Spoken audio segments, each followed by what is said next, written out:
Hey, hunting family, you are tuning into the Tracks and Tackle podcast, brought to you by Menser Outdoors.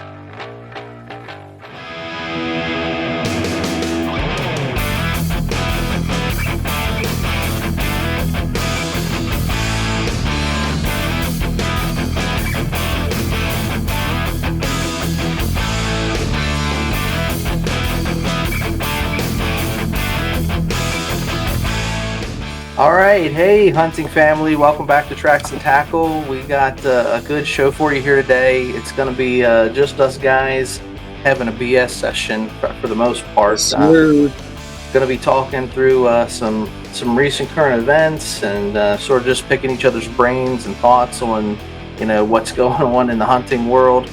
But we've been really busy over the past couple of weeks and months, and thought it was time to sit down, just the two of us, having a lot of great interviews, but it's time to just sit down and shoot the breeze with one another. So without further ado, let's get into it.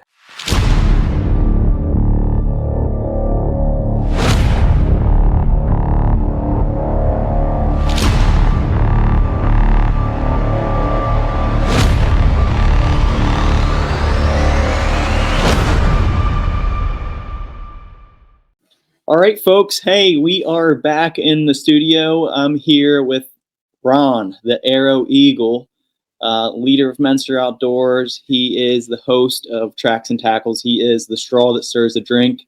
And we've had some amazing guests on in the past few weeks in our past few sessions.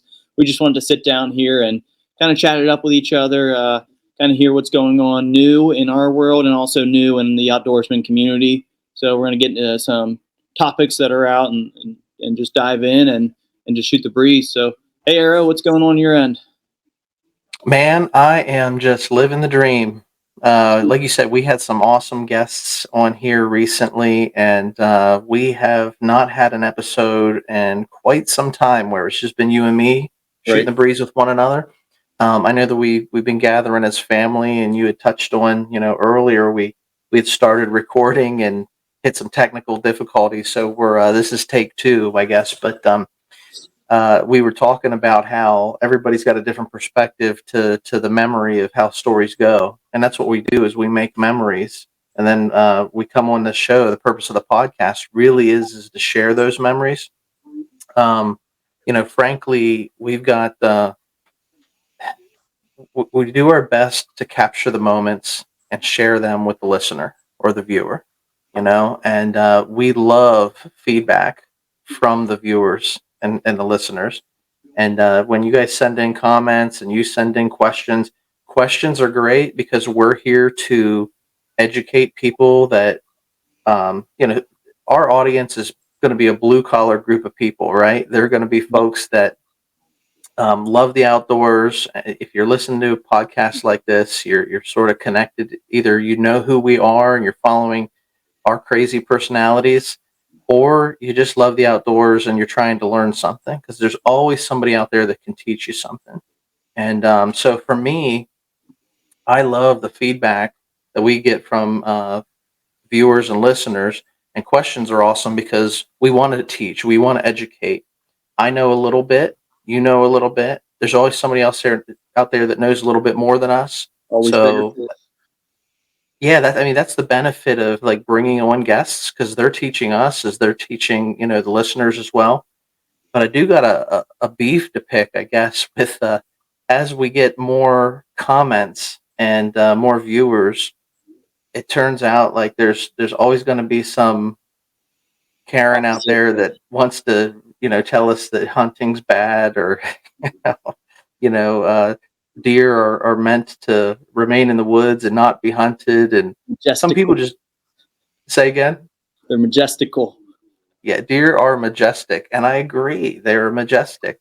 But I'm probably not going to respond to those type of comments. There's always somebody out there that just doesn't get it, and that's cool. We appreciate the different perspectives. But I just want to say, like, if you got feedback for us, you got comments for us, send them. We do embrace that sort of stuff, and we love to address if it's a legit question. We'll address it because we're interested in an interactive format here with everybody. So We had some wild. Hollywood had some posts. He's posting some shorts on YouTube, and he's getting some creative feedback from some of the folks that are checking those out because they don't get the whole story; they're just shorts, right? Yeah, I think that's part of it. Yeah, yeah. So a little context for our comments. We appreciate that. But what we're going to get into today is we're going to give you a little nature nuggets. We did an episode when we first started called Nature Nuggets, and it was just our musings, our thoughts on different things, and we're going to go back to that Nature Nuggets segment. We're going to talk through a couple of current events in the outdoor industry and hunting world, and sort of pick each other's brain and have a BS session here. So this is going to be fun. Yep, I'm looking forward to it. Yeah. So, hey man, all right. Well, where'd you get that shirt from? It's sweet. Yeah. So this is my new Timber Cowboy shirt. Made it myself. Long story. I guess you can get in and start telling it. But this past hunting season, we had a pretty good season. We rounded up a good harvest overall for the year, and Timber Cowboy is one of the nicknames that came out of the different stories and adventures that we had together. So I got myself a Timber Cowboy shirt. If you like it, send us a note. We can get a couple made up for you. But yeah, I'm sporting it. It feels good. I don't know if it looks good. Some of the comments on YouTube are telling me to get into shape because of my, I'm no specimen of, a physique, but I am who I am, and we're not going to change for anybody. So Right. Couldn't agree with you more. But yeah, that's sweet. We'll have to look into getting some. I know for Tracks and Tackles and Mentioned Outdoors, we're looking into whether or not we want to make some stickers, get those sent out to a couple of our listeners and a couple of our supporters, or koozies, T-shirts. But we're thinking big here. Recently on YouTube, where you start real small. Back in January, we started it before, but back in January, I think ultimately we had like 3 or 4 of our family members just following us. But now we're working on building an empire and setting goals small. We reached 100 subscribers by the end of January, mid-January, and now ultimately we reached our new goal of 500. So the next one, 1,000, and then we can break out the Fuyu to celebrate that. But growing small and just being here for our community and to support and give back.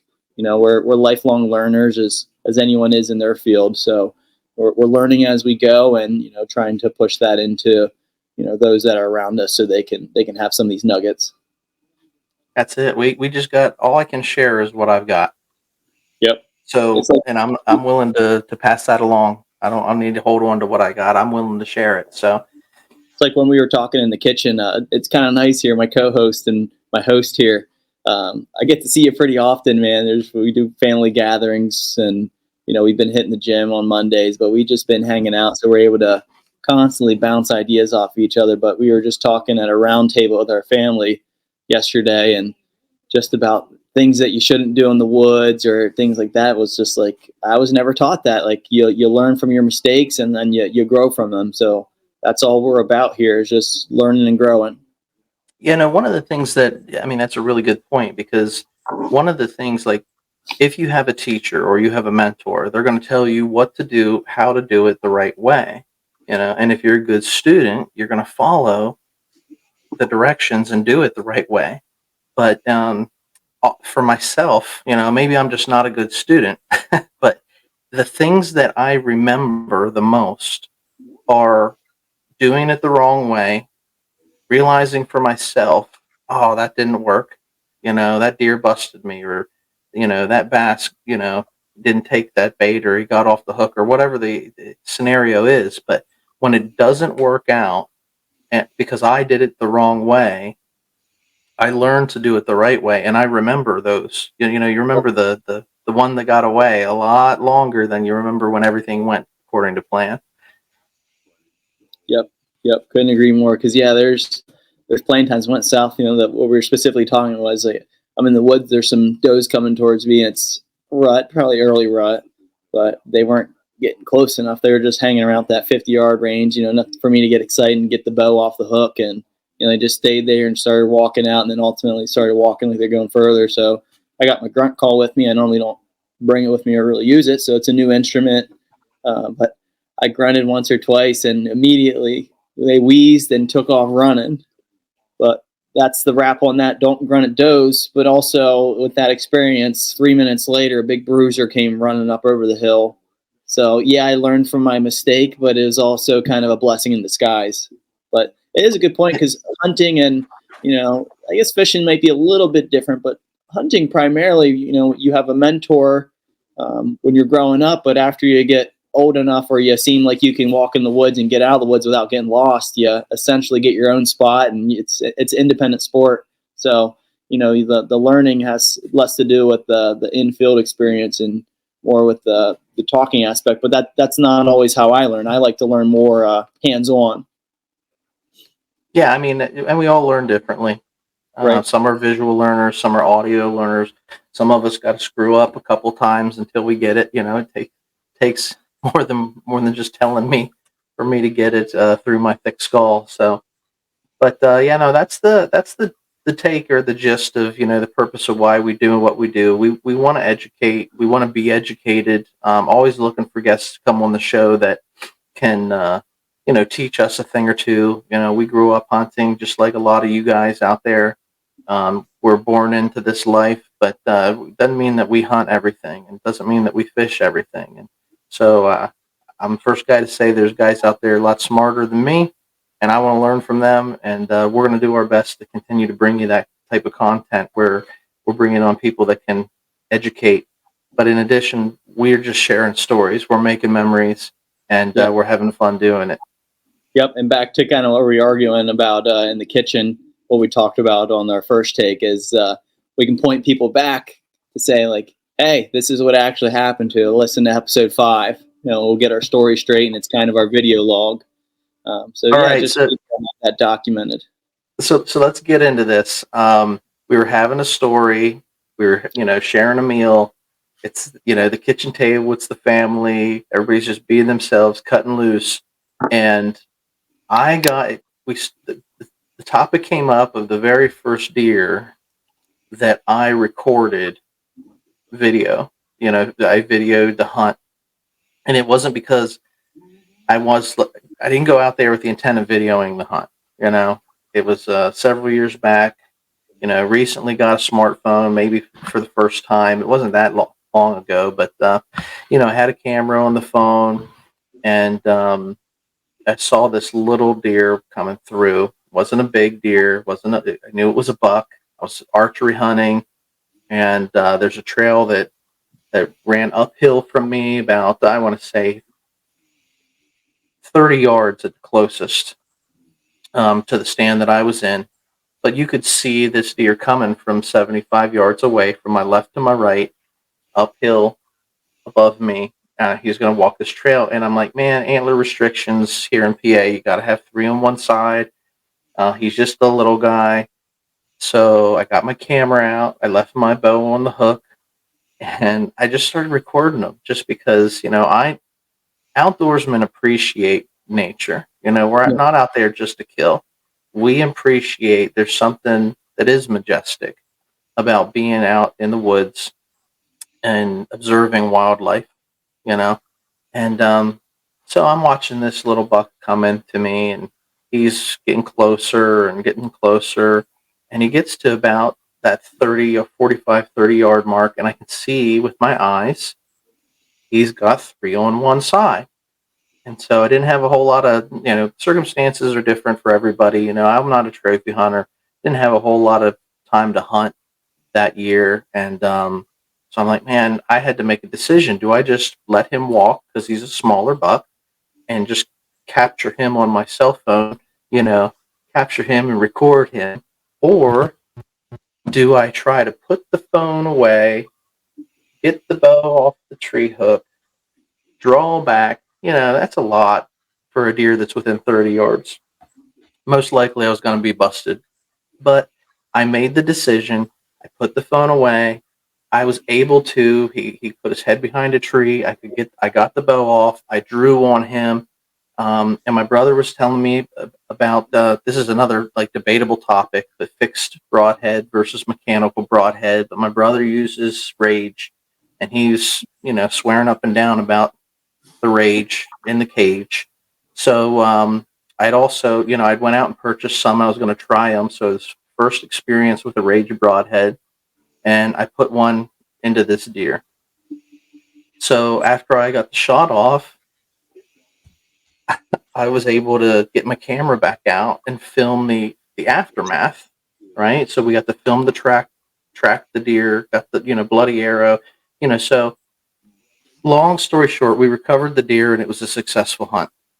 But the long story short was I got this itch, like, man, that was really cool.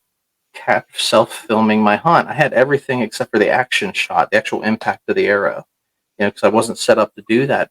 And several years removed from that, several years later now, I've been trying to like self-film myself, and we've gotten a lot of cool footage and video and everything. But at the end of the day, you realize like it's not easy. It's hard to self-film your hunts and be successful and kill big deer. So anyway, long story short, we were having this conversation, and certainly my eldest brother did not remember the story the same way that it happened. And he was telling his version, which, we love his version because it's very colorful usually. And either way, what's that?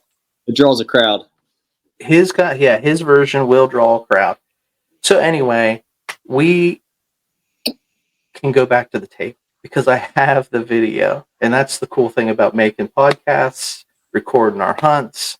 Even when you're out there and you get a hit on an animal and you're not sure if it's a good hit or not, if we're recording, we can go back to the tape.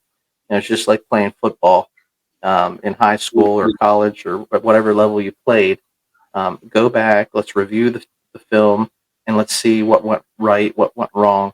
And sometimes it refreshes us whenever the fog of war does set in and you don't recall exactly how things happened. So anyway, that's my shtick on what happened at the conversation. And, right, and it's fun just with our family and our outdoors background, in the sense of every family get together. There's something that sparks up, and it's just like a 5-minute friendly debate, just to clear a story up, and just recalling the past. So it's always fun, and it's a good time just to be with family and see each other. So. Yeah. Hey, Arrow, I saw you looked into, and you found an article, something about he found just a bunch of antlers in his attic. Yeah. So let's get into this today, guys. I'm gonna share my screen here if I'm bright enough to do that, and I'm gonna pull up an article. This guy in Michigan found a potential state record, non-typical, stowed away in a family home since the 1940s. And I thought this was a good topic to talk about because of the fact that things were different back in the day. Hunters just went out and certainly had bragging rights with your buddies, but we weren't always measuring the deer. There's a lot of big deer that have been killed over the years, especially as years gone by, that haven't seen the light of day. And hunters would just go out and harvest their animal and set it off to the side. Yeah, they're just feeding their family. That's right. That's exactly right. So let me see if I can find this here. I want to find a tab, and we're going to go to found and forgotten. So let me see. See how well this pulls up. Maybe it does, maybe it doesn't. There you go. Cool. All right, so this guy, this is from North American Whitetail, and this is a potential Michigan state record, non-typical, discovered and stowed away in a family's home since the 1940s. And look at this thing, man. It's got some gnarly horns on it. It kind of reminds me of the Euro mount you got at your house, but like 10 times bigger. How it's a little. I'd love to have something like that in my house. Right. So let me run through the article here real quick, and then let's talk through this. Okay. because it's relatively short. But um, early to mid 1900s, deer hunting was far different experience from what most of us know. Hunters wore clothing, used transportation and gear, which seems very primitive compared to what we have today. Lever action rifles, Winchester 94s, Savage 99s, chambered in calibers long gone without scopes were very popular. There were no manufactured tree stands, and individual still hunts or group man drives were the tactics most often used. Talks through here about the deer population, tremendous deer population, whitetails we enjoy would have been something they could not have imagined. Whitetails were only where you could find them. You might walk miles in pursuit and then have a hefty drag back to camp. I know something about that. It was sport for sure, but getting venison to sustain family was also real work. Most certainly, there were some bragging rights involved, though the focus was not on trophy bucks. So, this article, North American Whitetail, we hear hundreds of giant bucks taken each season, dozens in the magazine annually, and many more online breaking news buck campaign. Again, once in a while, we discover one from the past with great tale to pass along. This gentleman's name is Bernie, I hope I pronounce this right, but Knudsen, who lives in North Dakota, is known for collecting antlers and hunting big bucks. He reached out recently with an intriguing story, and this is what it's about. So take a look at the antlers if you're watching on here. This guy is like just this crazy, massive, non-typical buck. How would you describe this? Like radioactive buck has been drinking water and drinking protein water at that. He's Drinking huge. that Michigan water. Hopefully not from Flint. Oh my gosh. All right, so here's his story. This is Bernie's story. One day I left my shop to get some parts, he relays. When I returned, my cousin told me a guy had stopped by with a big rack. When I asked how big the rack was, he said real big. Since the mystery man had already left with the antlers, Bernie just shrugged his shoulders and went back to work. 2 weeks later, drove back up to the shop and spotted a truck he didn't recognize. He recalls, and as I walked by, the whole front seat appeared filled with antlers. I took a look and asked how much, because he's a collector. It didn't take long to come to an agreement, and the huge rack changed hands. I was not letting this one get away, he smiled. And after the sale, Rob Turner, who sold the rack, filled in the interesting details and the history about this rack. All right, so here's what we know. The giant was killed by Rob's grandfather, C.R. Turner, sometime in the mid 1940s, and Ontonagon County, Michigan, at a very remote deer camp. So Mr. Turner and his hunting buddies made several trips to those isolated woods over the course of several decades. My dad was in the service over in Europe during World War II. When my grandfather killed the buck, Rob states. That's as close as I can pinpoint when he took it. So he took this buck during World War II sometime, and when they start telling stories about, how deer camp was back in the day, that's what really intrigued me about this article. So Rob continues, I never got to hunt with him. That's it. And my dad was not a hunter. So that's interesting in itself. But I listened to many tales during fishing trips as I was growing up. Each fall in mid-November, Rob's grandfather and his group of friends would pack up provisions, drive their automobiles north to a point where the road ended.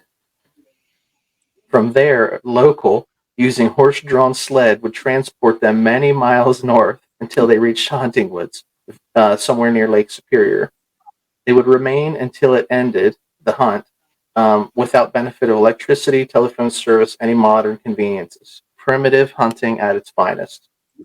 Right, that's for sure. Very few pictures of life at camp exist, but upon examination, they reveal plaid wool, knee-high laced leather boots, plenty of snow, a game pole sagging from the weight of numerous bucks, fall after fall, even during the war years, deer season traditions carried on. Strapping big bucks to an automobile fenders was a very real thing. So, I mean, this is an awesome story, and apparently, I'm not going to read the whole thing, but gosh,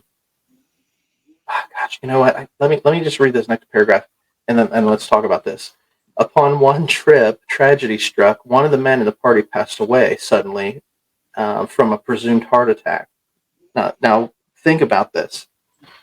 No way to notify the family or get any outside help. The remaining hunters had the gruesome task of deciding how to handle preserving the body and keeping it safe from wild animals until the sled returned, the local guy with the sled. So the simplest solution was bundle it up, hang it from the game pole, and that apparently worked very well in below freezing temperatures, and the hunt went on as planned. So, I mean, I couldn't even imagine something like that. But this is like northern UP, Upper Peninsula. The article can be found on North American whitetail. Long story short, this was found in Rob's grandfather's attic, and he never got a chance to hunt with his grandpa, but he's got these crazy stories of his grandpa hunting. And I want to give credit to the guy that wrote the article if I can find it here. But what's your initial take on that story? I think it's pretty impressive. My first impression was I see this guy holding this massive rack, and then behind him I see he has multiple deer that are mounted, and I'm kind of like, well, why didn't he mount this one? But it makes sense now. The story was that a collector ultimately got it, but it's impressive deer, and it kind of gives value to us with the logbook, and memories back. We'll be able to go back and look at them and know the story. But yeah, just for that, the guy that harvested just for his son, just grandson, I guess it was, but just for him to be able to spend time with his pap, and the stories I'm sure that guy has, because back then it was a different way of life. So, but yeah, an impressive deer. I don't know what I would do if I had anything close to that. Yeah, I know. I mean, you see these like these whitetail farms that grow deer like that. It's just like crazy, incredible compared to what we hunt here on public land, even private land in the Northeast. We don't see Too, racks like that. I wonder too, because they were in question whether it was going to be a state record or not. But I don't know if that. Yeah, the article goes into that. Like, yeah, the article goes into that. I don't think. I mean, maybe by now it has been measured. There's like an unofficial score. Right. But I think they were going to have Boone and Crockett look it up. Yeah, because I'm sure there's a lot of weird rules when it comes to state records, because you have to do everything by the book. So even just to say, like, for instance, like if you roadkill buck and you go up and take it, like it's not harvest legally, so you wouldn't get the stamp of approval to say, hey, this is the record. So it wasn't harvested state record, right? Yeah, I would have to do some digging in, but it's interesting because I even read online there are some stories about possibly world record bass. It was caught out west somewhere, big lake, but by the time they caught them, they measured it on 3 different scales. They called a game warden to come out and authenticate it. But I guess since it was out of water for so long, it lost some water weight.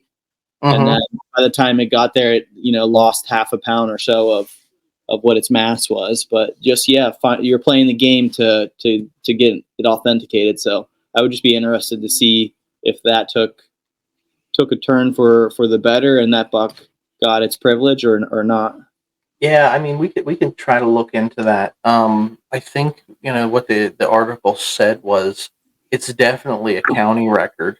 Yeah, but it's within striking distance of whatever that official measurement was going to be of being a state record. But it's just so cool that like something so unique, his grandfather he had numerous mounts, right? And he put them aside. The dad wasn't a hunter, which was the interesting thing that sort of piqued my interest in this story. Was this guy grew up hunting, but his dad wasn't a hunter, but he heard all these stories about his grandfather hunting, so he took it up himself. So it's almost like it skipped a generation. So I know there's a lot more details that we don't know about this, but I thought it was like a really cool, like, how does finding a massive buck in the attic change our perspective on things, because there are big bucks out there, that we're not even aware of, harvested from years gone by.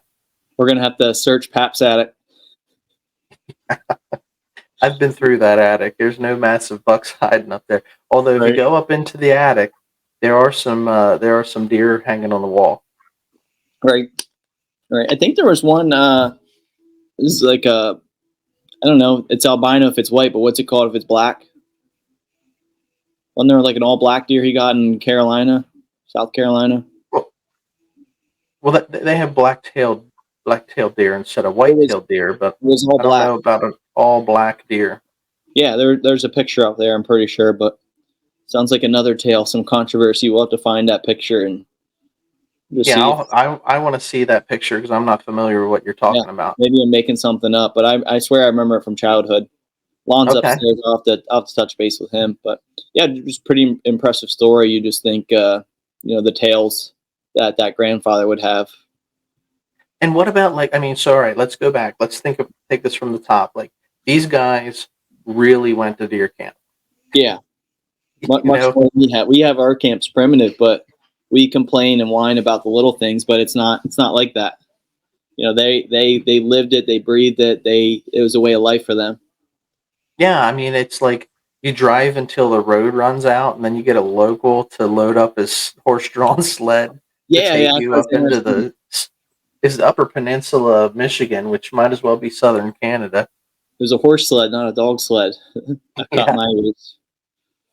yeah, and then to have something happen to one of your hunting buddies while you're out there for whatever 2 weeks, 3 weeks, like that was a really interesting story as well. They couldn't do anything about it. They just had to basically wait. Yeah, I mean, that's like back in the day for sure. Yeah. So I'm glad I've never had to deal with something like that. That's a traumatic event for sure. Yeah. So yeah, Go ahead. I was just gonna say I'd be interested to know if any similar stories from our listeners out there. If you come across, you're going through Grandpa's attic and you come across any like sweet finds, because um, this is this was a huge one. All right. Well, any other thoughts on that? I mean, it piqued my interest. So it's a giant buck hiding in the attic. It's cool that a collector got it. That the grandson was able to sell it, and for whatever reason, you got to make that decision whether you want to hold on to it or whether you don't. But something like that, I mean, people pay big bucks Yeah. for big racks. Yeah. Everything has a value, and I'm sure there's a niche market. So he probably got taken care of for that guy. But yeah, just interesting. Keep your eyes open, keep your eyes peeled. Never know what you're going to find. Yeah. And there's definitely, because back in the day everything was a little bit more wild and primitive. Today Cowboys. there's a encroachment, like everything get built up, so you got to go deeper and deeper into the woods versus back in the 40s to get to your hunting spots. You're either not going deep into the woods or you're hunting that urban type of hunt, where you're in somebody's backyard. So all of that impacts, because I know that some of these urban areas that are built up, big deer grow in those areas because they're not hunted. Yeah. Yeah. But yeah, even nowadays with the build up, where we live, it's not a city. It's more like a town kind of thing. And, it's 10, 15 minutes to the next town. But long story short, there's a big state game lands. It's massive, but you walk in, you kind of get away and you're like, wow, like, I don't know of anyone else that's been back here. Like I'm in the middle of nowhere. You go through all the thick stuff and you think like no one's been here before. And then you look around and you see like orange tape of someone marking for a tree stand, or you see somebody's tree stand, or you see some beer bottles. So where we're at, there's always somebody that's been somewhere. Yeah. Yeah. Everything. This is the old country here. Yeah. Different times. Oh, yeah, definitely. All right. So I wanted to hit this other article. Let me see if I can bring it up. This one is 14 trophy deer heads stolen from a Canadian hunter's cabin. 14. let me see if I can pull it up. But yeah, I mean, talk about we got a cabin and we don't keep anything really expensive there for this reason, right? Yeah, we took our trail cameras down in the winter. That's like probably our most expensive thing. All right, so this one's Field and Stream. You can find this in fieldandstream.com. Published. This author is Travis Hill. Published February 29th. So not too long ago. But a hunter's lost treasure trove of European mounts and tanned wolf and bear hides during a break-in. So basically, they got this cabin up in British Columbia. I got a picture on the screen here of all their different Euro mounts. And some of the, these Canadian big chocolate horns, beautiful deer. The break-in was discovered on February 9th. The Royal Canadian Mounted Police responded. The Mounties. Yep, the Mounties, man. They break in at a remote cabin in Fort St. John, British Columbia. After the door was kicked in, and they found numerous items missing from the residence, including 14 sets of whitetail and mule deer antlers, one cinnamon-colored black bear hide, one gray wolf hide, one mountain goat hide, box of 22 ammo, and some other things. So they're seeking the public's help in retrieving the stolen taxidermy. So let me just pause right there. What are your initial thoughts on that? Because like part of me is like, all right, I understand kids will be kids, but come on, man.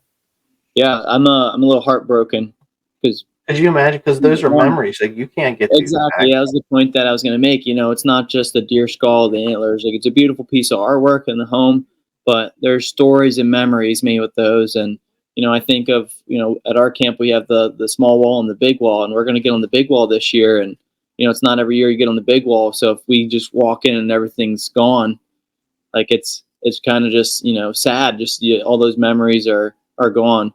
And then two, you think how much effort did these criminals have to put into to go and go about this? They must have brought a couple trucks in, because if you ever try hauling deer antlers, they're not convenient and easy to haul. So like even like just the bed of the truck you'd fill up, but everything else is, from what they're saying, it just sounds like they really elaborately planned this through. So I don't know, it's just Yeah, I would interesting. just say, if you're gonna go out, like respect.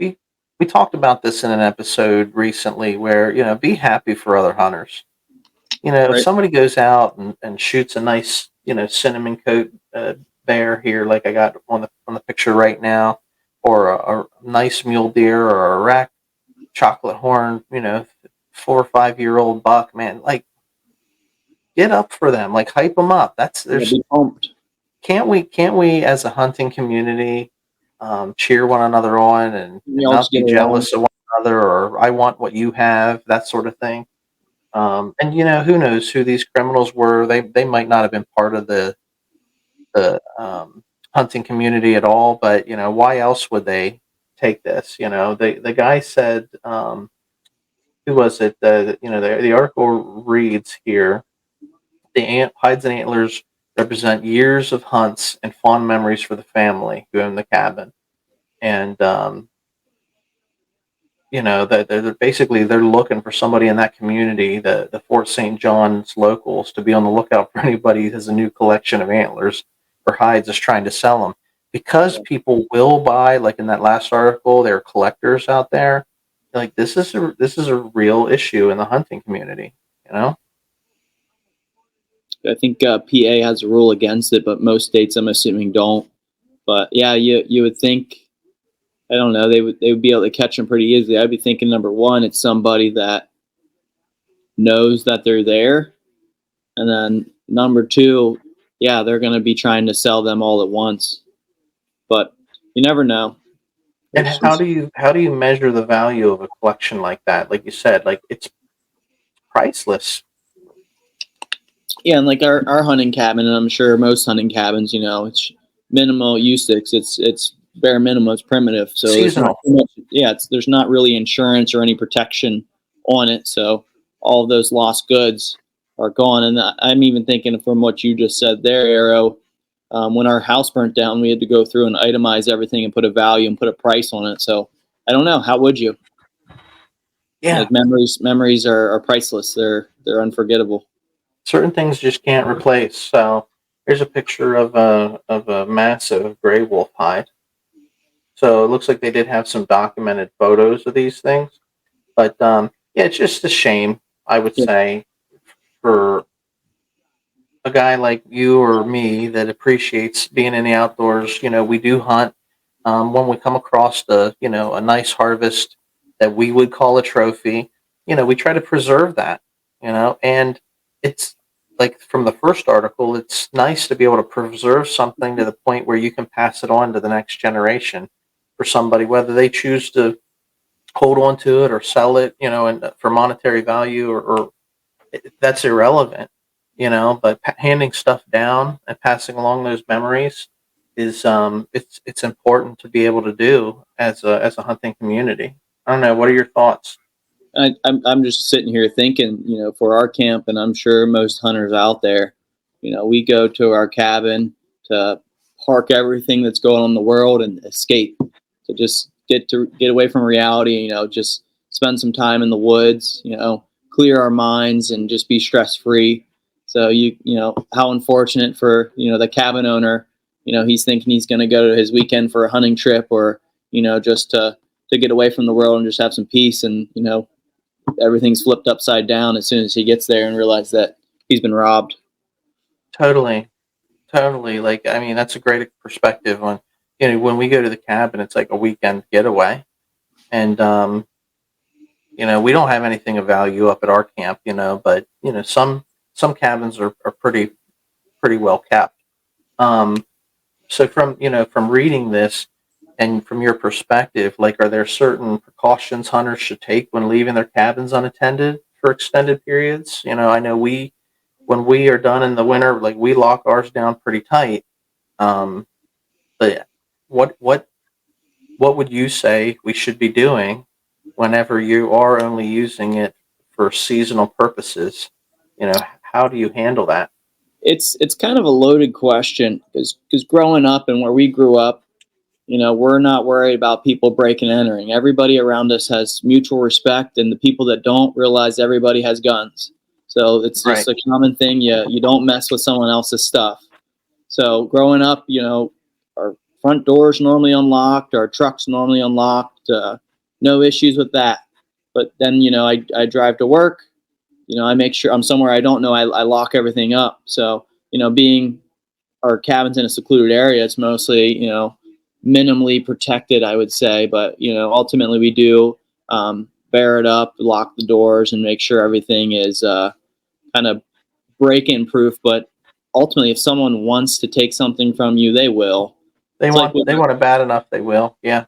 it's like with our tree stands. We make it inconvenient for someone that wants to walk off with it. We lock it up. But if someone really wants it that bad, you can come with bolt cutters. You can come with a chainsaw if you really wanted it that bad and chop it down. But it's just how bad do you want it? So, but yeah, we just do enough to keep anyone from interested. I wouldn't keep anything that would of interest or value anywhere close to windows where someone could walk by and look in. You could always set up cameras. Minimalistically, you could set up just a trail camera just to look who's going in and out of your driveway. But Hmm. that's essentially all that I got. But it just comes down to respect, and respecting your neighbor and those around you, and you know do as best you can, knowing that there's good people out there in the world, but there's also bad people that want to take everything from you. Yeah. When you were talking about, how we grew up not having to lock our doors. But when you go to work and stuff, you lock up the truck and things like that. That's probably key. Whether it's your automobile or it's your cabin out in the woods, um, I would say you don't. When I take my truck into town and I park in the parking lot, I don't leave my cell phone laying on the seat or my high dollar valuable items out for everybody to see. Or my wife doesn't leave her purse laying out where it's enticing somebody to try to get in. you know so out of sight, out of mind for a lot of things. And I think, this story's, we started off with a good feeling story, and then we talk about something like this. It's not such a good feeling story, but it's having respect for other people's stuff, man. Don't don't want what someone else has. Go out, work for it, earn it yourself, and be happy for the guy next to you, to your right or to your left, because they worked hard for that, and it's a I think memory, and it just really is implaceable. just knowing where you're at. So, if you're in an area where you have a lot of neighbors and, you don't know the area as best as you should, then take extra precautions. But if you're in the middle of nowhere, then, worry less about it. But, it's tough. But you like to think there's not too many people out there that would do that, which in reality it takes one bad apple to make the bunch look bad. So just doing what you can to keep yourself safe and keep your property safe. All right, 10-4, man. I got one more article I wanted to pull up. This is also Field and Stream, and I wanted to end on a happy note. Hey, it's Uh, getting about that season. and it's a good segue, man. This is called Best Time to Fish. It was updated February 27th. So, but than that, keep your eyes to the skies and ear to the weather forecast to maximize your fishing success on the water. So, yeah, we're getting ready to shift gears from hunting deer to we've been doing some shed hunting, but it's getting on to fishing season for us. Get in the water and So, cool off. It'll yeah, be it's gonna warm up. interesting. We're gonna get out by the streams and get into doing some turkey hunting as well. So Yeah, don't forget about them birds. But it'll be interesting reading about this article, especially if it's going to talk about the weather. Because prior to it, I've got told you want to fish before the rain and right after. And then I had another angler tell me that the barometric pressure changes with the rain, and it cools the water down, so it's not worth fishing after. So I think it'll be good to educate myself here and see if I can learn anything from this one. yeah, so I mean, we should have done a completely different episode on this. So I'm just gonna hit this at a really high level, but they basically say the best times to fish here are fishing when the light is low, fish when the weather is stable or about to destabilize, which is speaking to what you were just talking about, when the moon is favorite, and fish whenever you can. I like that. So fish when the light's low. It's common that the best time to fish is early. We get out early in the morning. It explains why devout anglers routinely get up before dawn to be on the water at first light. But have you ever thought about why? Sure, there's an advantage to beating someone who slept into a good spot or enjoying the lake or river in the quiet hours before all the jet skiers and water skiers and rafters and tubers, they all show up, right? But the main reason fishermen are early to rise is because they want to fish when the light is low. There's a reason why the hours right before sunrise and sunset are called the magic hours. Fish are often at the most aggressive and least cautious during these windows. All fish are sensitive to sunlight to some degree. Walleyes, for example, are more active in stained water during the dark at night. Even fish like trout and bass that don't really mind a sunny day tend to get more cautious at noon under a bluebird sky. And it's not at all, it's not that they won't eat, it's just that they may not move as fast or as far for a meal. Light makes it easier for them to really study their food. And, we're always trying to trick them into, this is the food that you want. My lure is the thing that you're hungry for, that sort of thing. So, daily low periods also happen to coincide with temperature settings, which make fish more comfortable throughout the season. In the heat of the summer, water is going to be its coolest just before dawn. In the fall and winter, it's usually a degree or two warmer just before dark, having soaked up any of the available rays absorbed ambient heat from wood or rocks protruding from the surface. So, yeah, I mean that's the fish when the light is low. It's interesting the article talks about this because yeah, we get up early to fish, but did you ever think about why? Yeah, Yeah, I never really thought too much into it, but if you think whole picture, like, when it comes to the outdoors world, especially in the woods, deer and turkeys, and I would say most critters, they move first thing in the morning and first thing as the sun's going down. Whether they're leaving their home or going out to eat, or going back to their bedding area. I think it's just the way. Even if you look at us as humans, like, you get up, you go to work early, then you get off, you get home, and then you're active for a little bit, and then it gets dark, and then you're in bed. Yeah, So yeah, it's like the cycle, the nature. the way of life.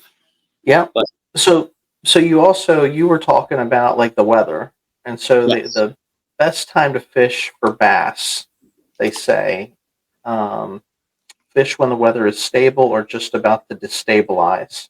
So, are fish more active when the barometric pressure is low or high? Do fish really bite better in the rain?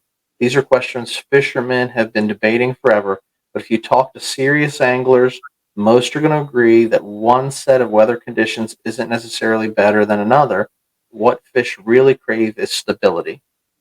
So, whether it's raining for a week or sunny for a week, the fish are going to adapt to those stable conditions and bite.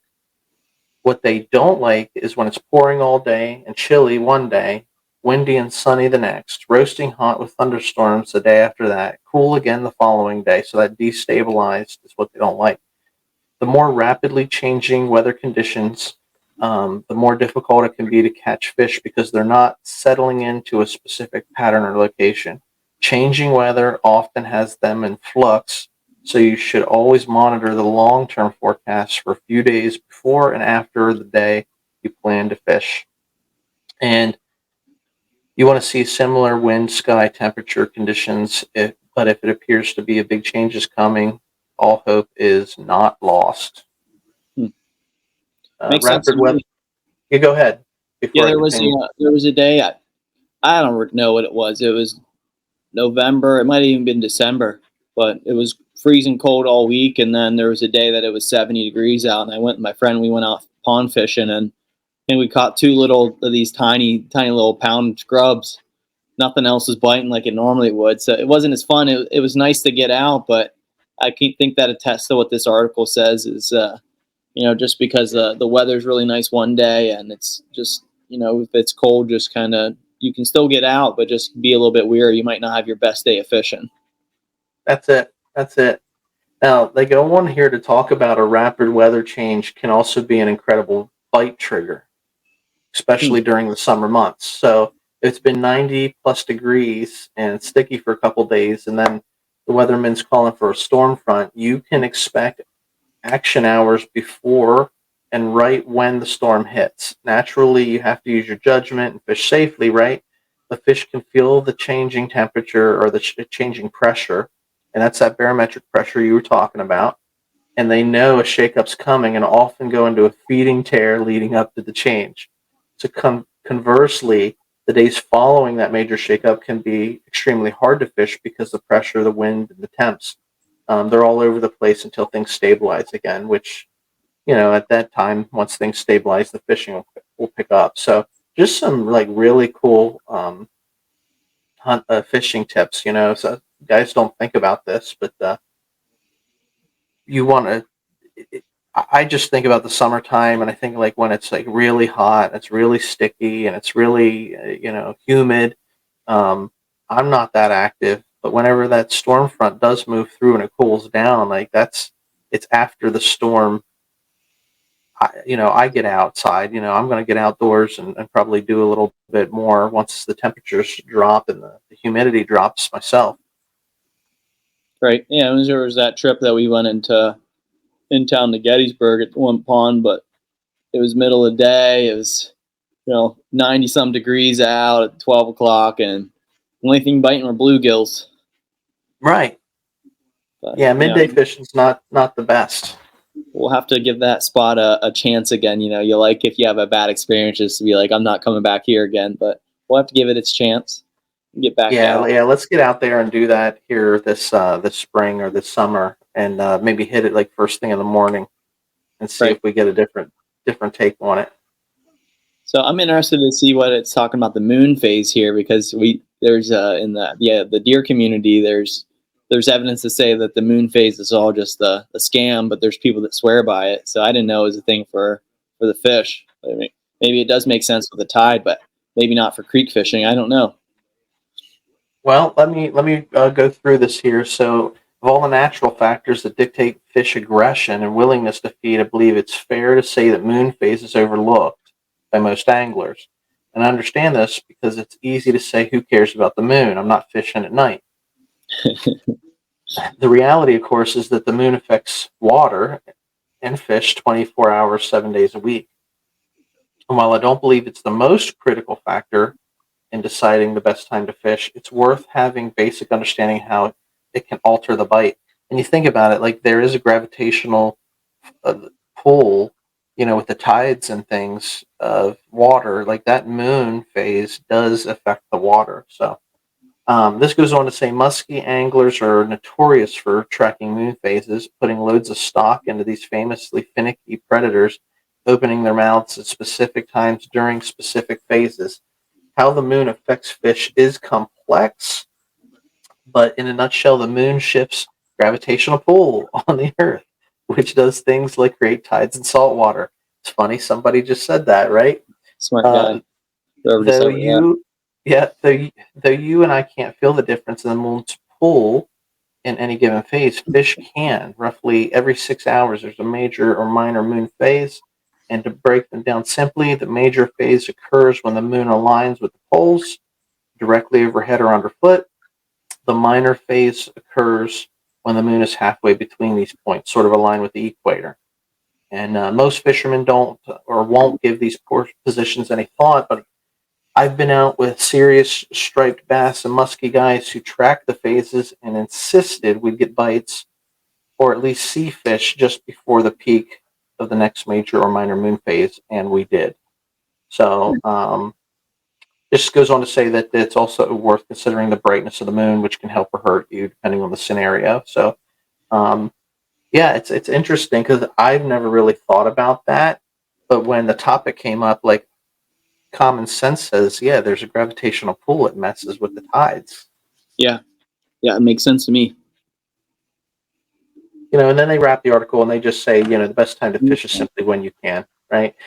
What do we always say? It's better better than a good day at work. Yeah, bad day fishing's better than a good day work. So, fish whenever you can. Doesn't matter, tracking the weather, being there at low light, monitoring the moon. They're all useful to help you catch more fish. But you know what? Get out and get your line in the water. That's what we're going to do. Hungry. If the fish are hungry, they'll bite. Famous words from one of the team here says, get your line in the water. If the fish are hungry, they're going to bite. And that's what it really comes down to. Yeah, just spend time out there. That's what I do. I just get out when I can. I have a job. Weekends tend to get filled up pretty quickly. But, yeah, there's a few here and there where I dedicate getting up early to get to my spot and get the line wet. So I know I talked to you, Air Eagle, about this year being more aggressive. I don't know if that's the word, but more explorative and just trying different waters and getting out. So maybe when we do that, we'll set ourselves up for the best success, and we'll try to hit the water a little bit early or time it up from a storm or do some research on the moon. Yeah. Let's look into it, and we can get our planning in place. But I guess here to summarize, we if you guys have any thoughts or comments on any of these articles, certainly share them. We love to get the feedback from the people that are listening and watching.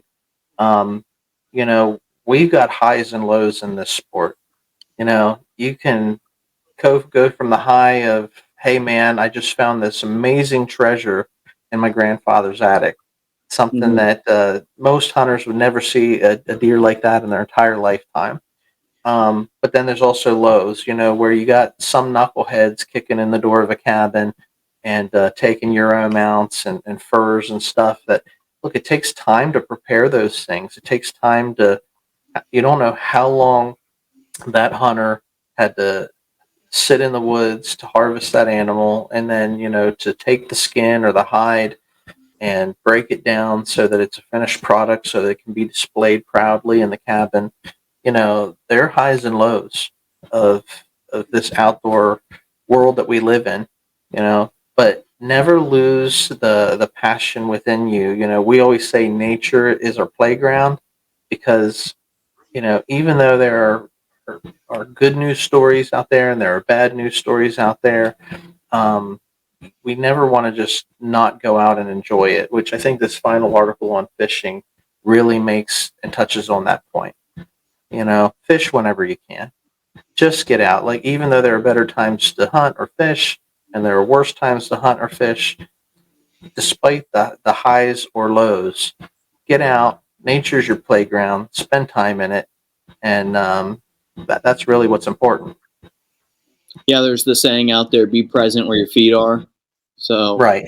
whatever you're doing, but especially when it comes to getting out in the water, getting on that shore, or being at a cabin with friends and family, or being in your tree stand, just be attentive to where you're at, absorb the moment, because you never know what's going to happen, and you don't know when you're going to be able to do it next. But no, this was a great episode. It's good to touch on some things and highlight. I feel like I learned something from the fishing aspect, and just gave me a sense of perspective. That's a good word to use, especially for that poor gentleman that lost everything. We'll have to look into it and follow the story to see if they found it. But Ron, why don't you get in here and highlight some of our upcoming events that are going on? I know we have a few guests lined up, and we have a cabin trip coming up. But why don't you highlight that to our listeners here? Yeah, I mean, we've got. I got to look at the schedule to see who's coming on the show here. Got a friend of mine, good hunting buddy, known for many years. He's definitely a bird killer and general outdoor enthusiast. A friend of mine is going to be coming on. We'll have him on an upcoming episode to sit down and talk turkey with us.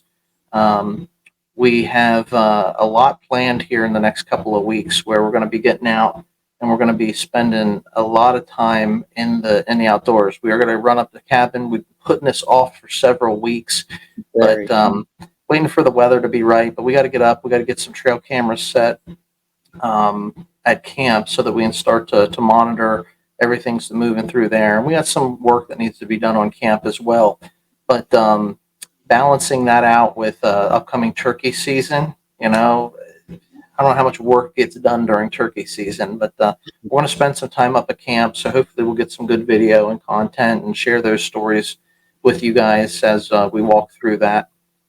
And then finally, trout season starts. So that's like a family tradition for us to spend time doing trout opener. Really, we don't spend a lot of time trout fishing like I did when I was a teenager, but that opening day, getting out, spending time with family, getting out with my dad and my brother, my nephews, and the family, just spending a morning together. A lot of those memories happen before we even start catching fish. So we'll sit down and we're going to talk through all those things.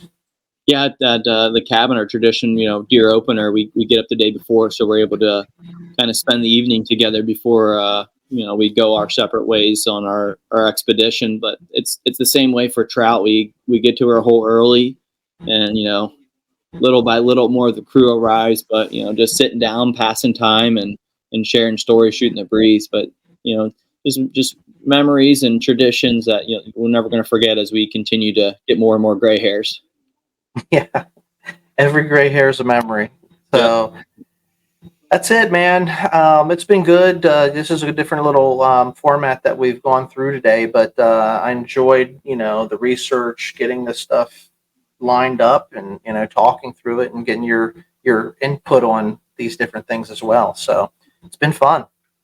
Yeah, it has. We'll have to do another nugget segment here soon, and just keep our listeners updated, and even ourselves just stay prevalent in the outdoors world, just to continue to learn as we touch base on in the very beginning of the episode. We're lifelong learners in this sport. That's it. Well, that's it, folks. Nature is your playground. You can always find us at Tracks and Tackle. You can find us at Menser Outdoors. We all of our podcasts can be found anywhere that you listen to podcasts.